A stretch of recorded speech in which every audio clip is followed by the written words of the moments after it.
Next, we will be hearing from a virtual speaker who is with Urban Solar. They will be presenting on powering better bus stops using power data.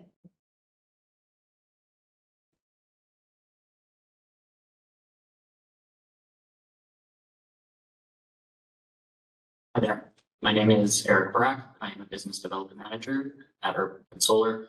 I just wanted to start out by saying thank you to the Power team for the invitation to present today at the conference. Sorry I couldn't be there live, but happy to be a resource if anybody's looking to reach out and ask any questions about my presentation today.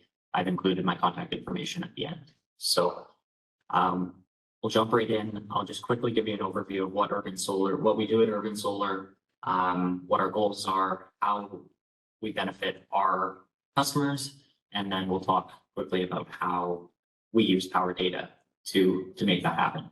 So first off, quick overview of Urban Solar. We were established in 2008.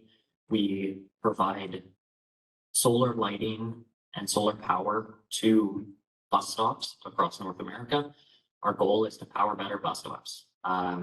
We have a couple products that do that. We have a pole-mounted lighting unit here, which you'll also see in the photo on the slide. And then we also do shelter-mounted solar systems, so solar lighting for bus shelters, and we provide digital amenities such as e-paper displays and LCD displays for real-time bus information. We're the North American leader in providing solar power to bus stops. We've provided 20,000 plus systems across North America and counting.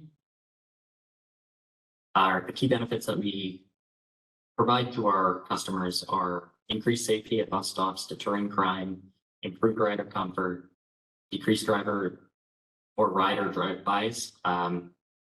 Sucks waiting at a bus stop and then have the bus go right past you. So we make the riders a little bit more visible, so that happens less often.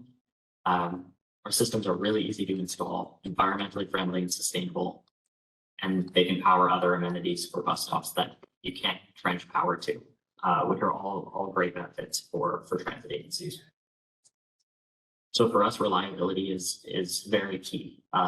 We don't want to put a system out there that's not going to provide power or lighting.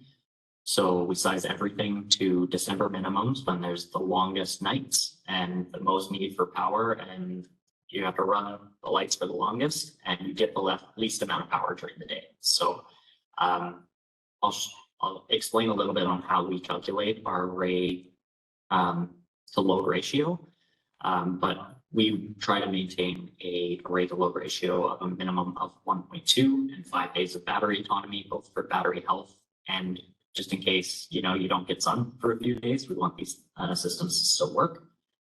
And then, we also complete solar site inspections. So we look at every stop that our systems are going to be deployed at and make sure that there's no large trees in the way or large buildings, things of that nature. That informs us on how large the system needs to be, how hard we can run the LEDs, and we can better size our systems to be reliable for those use cases.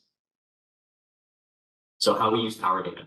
We use power data to project our system's performance and the power that is generated by our system based on the GPS location.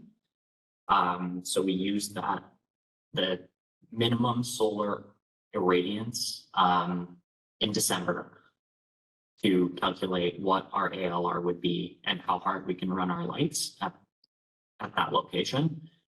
And so we use that to inform, like I've mentioned, the sizing of our systems and how reliable they'll be once they hit the road.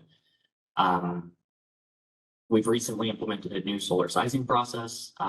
We've gone from using the DAV dashboard to using an API, and we're continuing to improve. We're looking to pull in more data, weather data, temperature data, and start to really inform more precisely how our systems will perform on the road, and also use possibly monthly calculations to adapt to seasons. And we're also looking at some troubleshooting ways that we can compare expected performance to actual performance on the road. So lots of kind of improvements coming on our end, and the NASA power team has been extremely helpful in discussing the start of those and the viability of some of these ideas. So thank you very much to them for that. So that's a quick overview. Obviously, there's lots more detail that I could go into, but I'm happy if anybody wants to reach out. If you see anything here that interests you, or I can provide more information on, please reach out. This is my contact information. Also, if there's any opportunities that you see, kind of the crossing between how you're using the power data and how we're using the power data, and possibly there's ways we can work together. So again, thank you very much for your time, and have a great day.